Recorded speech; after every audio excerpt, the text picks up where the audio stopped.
Hey everybody, welcome back. It's Sarah Hutchinson at yogawisdomandwellness.com. This is my second blog in my series about my recent diagnosis of metabolic syndrome. If you haven't watched the first video, you might want to go back and do that. In that, I introduced to you this experience of my health that I had that led me to seek the care of a functional medicine doctor, that led to this diagnosis that all at once simultaneously surprised me and yet confirmed so much of my life experience and the experience of my ancestors. So that's all in the first video. Go back and have a look at that if you haven't seen it. Today I want to move ahead and respond to the multitude of emails that I received, the multitudes of comments in the comment box.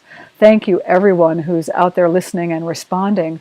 You know, it's always my intention to serve you, and by being vulnerable, sharing this diagnosis with you and sharing my journey back to full, vibrant health, it is my deepest intention that this benefits you. So thank you for all of your responses. And from those, I wanted to, on this video today, define functional medicine, talk a little bit more about metabolic syndrome, talk about the current treatment that I'm undergoing, and also really leave you with a mindset teaching that I'm leaning into heavily as I adjust to this new way that I'm regarding my health.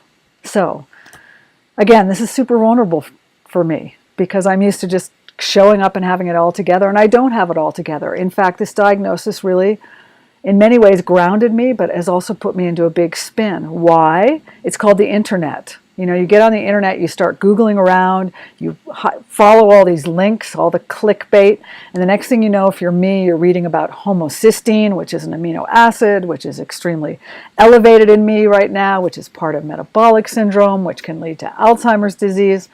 I mean, it's really a psychological you-know-what show. Would you agree that too much information is overwhelming? That's the bottom line, and we're living in a TMI time. And so if you're me right now and you've recently gotten this new label of metabolic syndrome, I'm having to be really careful about how much information I seek out. So that's a little spoiler alert about the mindset I'm going to talk about at the end of this video, which is I am leaning into my intuition, my deepest wisdom, and into the intuition and deepest wisdom of my healthcare team right now. And I'm really trying not to do too much Googling, because if I do, overwhelm sets in and the spin begins. So from this grounded place, let me first pull up a great description of functional medicine, because many of you asked, you know, what is functional medicine? And this comes from Dr. Mark Hyman. If you Google functional medicine, he's likely to come up. And I want to give you a definition of functional medicine, and then we're going to talk about it a little bit more. So here goes, from Dr. Mark Hyman. Functional medicine addresses the underlying causes of disease using a systems-oriented approach and engaging both patient and practitioner in a therapeutic partnership. I'm for that. It's called working with a healer. Functional medicine is an evolution of the practice of medicine that better addresses the healthcare needs of the 21st century. And this is me now commentating. I would contend functional medicine is an evolute of Ayurveda, that it closely parallels Ayurveda. Mark Hyman goes on to say, by shifting the traditional disease-centered focus of medical practice to a more patient-centered approach, functional medicine addresses the whole person, not just an isolated set of symptoms.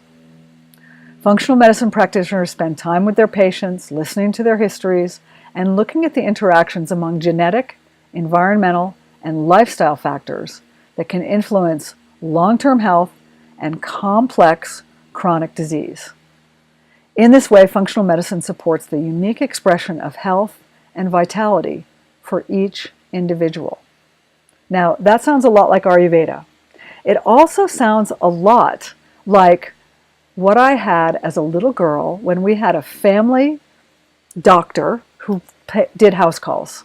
His name was Kurt Prout. If anybody's listening in New England, maybe you also had the privilege of having your family cared for by Dr. Curtis Prout. He was somebody that my parents still talk about. He knew the whole family. He knew all of us. He knew his craft. He knew the art and science of medicine, such as it was for him in the 50s and the 60s. And I remember him making house calls. We went to see him in the office, but on weekends, at other times, he would come to the house.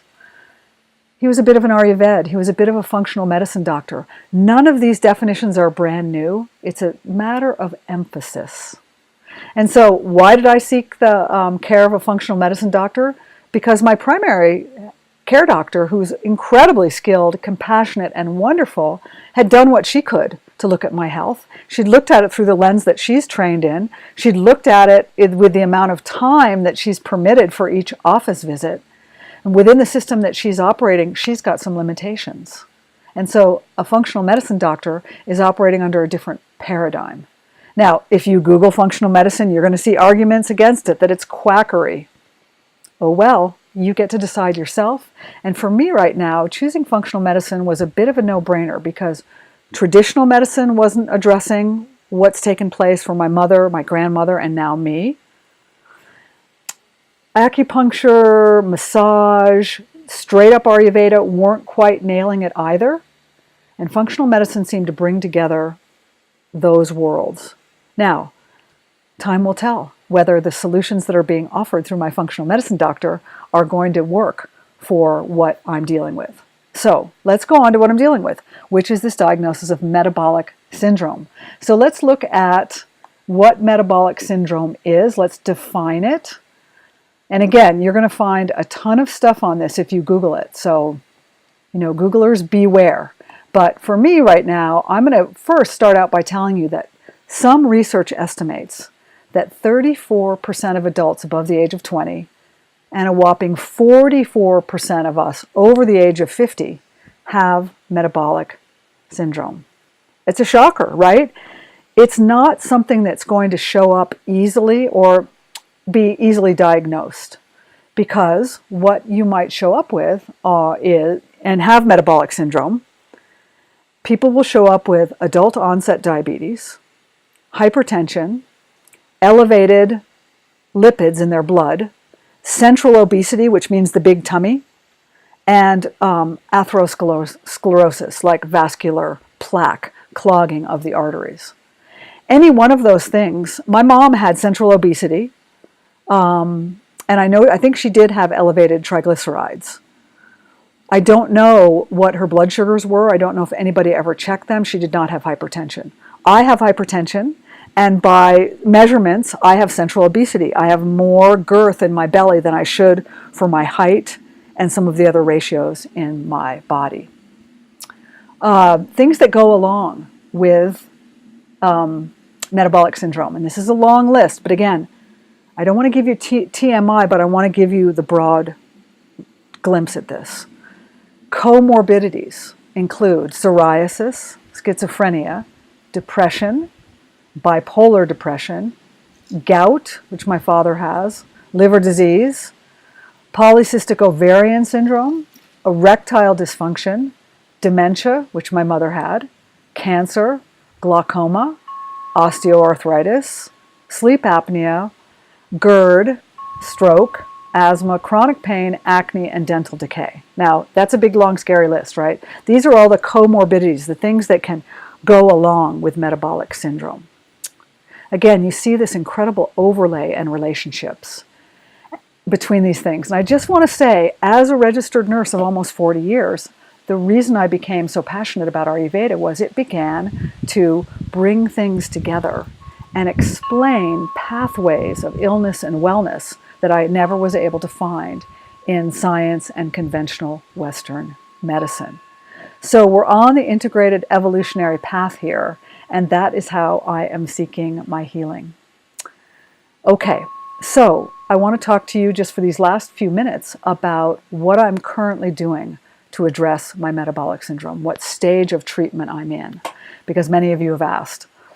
Before I do that, a lot of you have asked, who's your doctor? I'm checking with him to see if he wants his name released to all of you. I will go on to provide resources. I will go on to offer functional medicine doctors for you to check into, because if you feel you might have this going on or something else that's complex that you want to consult a functional medicine doctor for, I want to make sure you're able to do that. But for now, with where I find myself, here's what I'm doing about it. I'm taking high doses of vitamin A and vitamin D, and yes, I'm being monitored from a blood work standpoint to make sure that my body is accepting those high doses of A and D. I'm also doing aerobic exercise in the form of interval training, high impact interval training. It's pretty fun. I was doing it running, then I injured my ankle, so now I'm doing it on a bicycle or in a swimming pool. Pushing hard for 1 minute to get my heart rate way up to the point of breathlessness, backing off for 2, and then pushing hard for another minute. Super efficient cardiovascular thing to do. I'm also doing anaerobic exercise, and that means I'm working with weights. I'm having a lot of fun. We can talk more about that later. Maybe I'll make a little film of one of my routines with weights, but I'm really enjoying developing muscular strength, anaerobic exercise. This is helpful at decreasing insulin resistance and getting my blood sugar down, getting the energy into the cells where it belongs. I'm on a low glycemic diet, so hardly any carbs, lots of protein, and lots of the good fats. We'll talk more about that another time. I'm also, for the first time in my life, taking digestive enzymes, and that's because glucose metabolism happens in the small intestine, and we want to get that tuned up. So I have the best glucose metabolic opportunity, and I'm pointing down here to my small intestine. I'm doing a lot of Yoga Nidra. And if you don't know Yoga Nidra yet, we'll talk more about that in another video. It's a form of meditation. It's done reclining. Yoga Nidra's objective and methodology is to give us access to the deepest wisdoms, to deeper intuition. And again, this is where I'm getting my, I'll call it information, but really it's more wisdom. Information is nothing without context. Information isn't enough when we seek to heal. And we're now in the mindset part. So the Yoga Nidra allows me to rest and to relax. It's a reclining practice. I do a practice that's anywhere from, I have one that's 9 minutes up to 29 minutes and beyond, depending on which practice of Yoga Nidra I choose on any given day. What does it do? It opens the gates to intuition. That's where we receive wisdom and downloads, if you will, from a place beyond us. So it's very different than Googling. It's not information. It's integrated wisdom. It's guidance. So as I make decisions along my path, as I've chosen my physician along my path, this is how I've done it, literally by accessing wisdom through meditation and Yoga Nidra. My asana practice is also intact. I practice about 20 minutes, 25 minutes of asana in the mornings, and then I go to a seated meditation, and in the afternoon I do Yoga Nidra. Now, if you're not a yoga nerd like me, don't worry. You don't have to do this to recover from something like metabolic syndrome. But what you do have to do is have practices in your life that create space in your mind. Now, what does that mean? It can be as simple as walking, which is also one of my practices. It can be reading inspirational literature, poetry. It can be listening to the right music. It can be sitting quietly and looking out the window, creating spaciousness in our busy world to know how you feel, and to allow those whispers of wisdom to be heard. So, that's a long enough video for you this time. Obviously, I have a lot to share with you. I feel okay. I know I look great. Inside, I feel pretty frail, both emotionally and physically. But I'm well supported by my healthcare team. I'm well supported by all of you, by my family, and by my friends. And as I re-architect my health, the takeaway for you today is make sure in your day you create spaciousness with whatever practice you choose so you can listen to the whispers of wisdom. They'll guide you as they're guiding me. Combine that with science, combine that with modern living, and you'll live your best life. You'll live it from a place of wisdom. You'll have the courage and the integrity to integrate, to heal, and to show up fully. Okay, I'd love to hear from you. Leave your comments in the box below. It matters a lot to me that we're connected as I journey back to health. And these videos will continue. I'll continue to give you information, and I hope some inspiration from your path. Thanks for listening. Namaste.